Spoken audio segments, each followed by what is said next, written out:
Let's focus on the section of the bridge for structures. So I've put up on the board 3.0 structures, 3.1 substructure, and 3.2 superstructure. The first task under substructure is going to be excavation. There's a key piece to my activity descriptions that everybody needs to pay attention to. And we'll do this. It's called VOL. Let's go back to English 101. The V is for verb, the O is for object, and the L is for location. Each of my tasks has to have a verb, an object, and a location wherever possible. So I can say excavation, but do I mean road or do I mean bridge? Do I mean north side, south side? Abutment 1 or abutment 2? I'm not sure. So I'm going to say excavation, abutment 1. So I have my verb, my object is the excavation, and I know I'm going to take some dirt out, and I know where it's going to be. So this would be sufficient.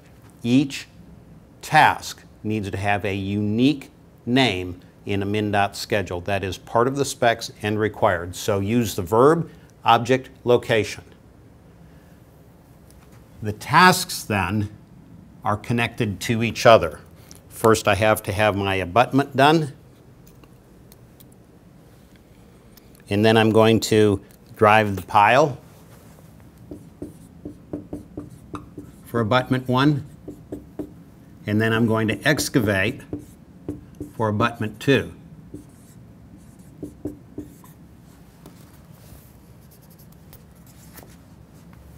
What order do I do these in?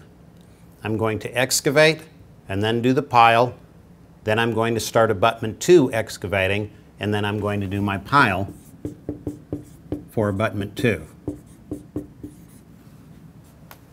Excavate is a predecessor to driving piles. Excavate is also a predecessor to, excavate for abutment 1 is also a predecessor to excavate for abutment 2. So as I draw the lines, the relationship lines, this task is connected to this task, is also connected to this task. So this becomes part of my critical path. And not only does this one need to be done before this one starts, but my excavation for abutment 2 also has to be done before I can be driving piles for abutment 2. So putting the relationships on the schedule for each of the different tasks is called entering schedule logic. Schedule logic has 4 different types. Most of your tasks will be what we call finish to start. That means I have to finish the excavation before I can start the next task. Can I be working on the excavation while I'm driving piles? Probably not. So I need to finish this task before I start this one. So we would say these are related as finish to start.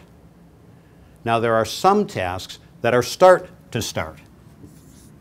It's quite common on the MnDOT schedule. So let's look at the superstructure and enter some tasks for that. The first thing we'll do is set the beams, and then we'll do FRP, form, reinforce, and place the concrete for the deck.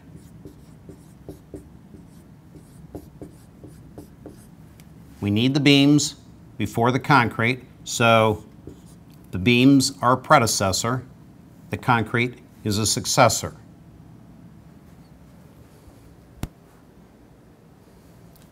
Then I need to cure the deck. Curing the deck follows placing the concrete, so it is a successor to concrete. Concrete then is the predecessor to curing the deck. While the deck is curing, I can begin work on the rail. So I would use a start to start.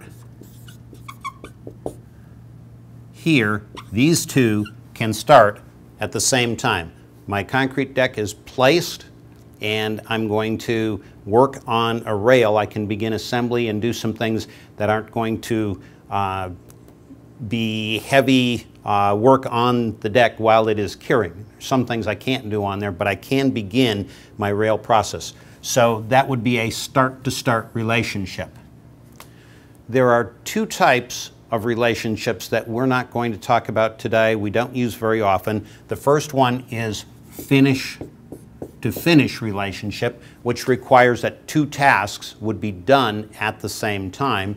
And the other one that is really never used is start to finish. That means this task down here has to start before a task up here.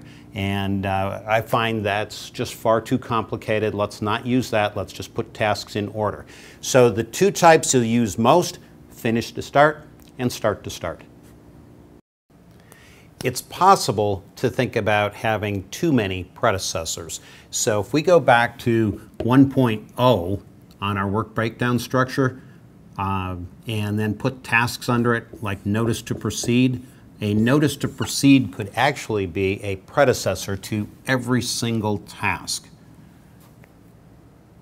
Let me just be blunt and say, don't do that.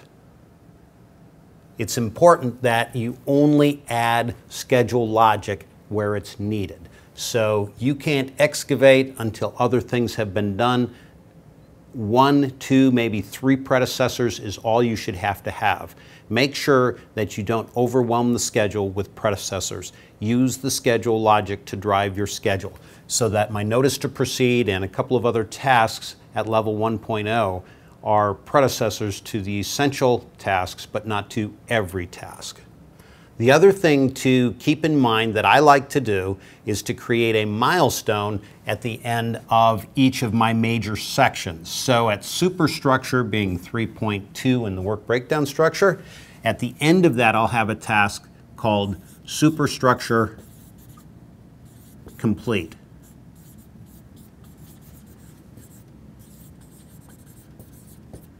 And that is a milestone task, 0-day duration, but it allows me to make sure that all of these tasks flow into superstructure complete, and at the end of this, it's marked off in my schedule that we are done with that section of work.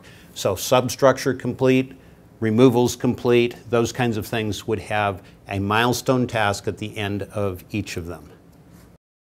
That completes our work on the board. Let's move over to the laptops, boot up Primavera P6, and we will begin to use the software.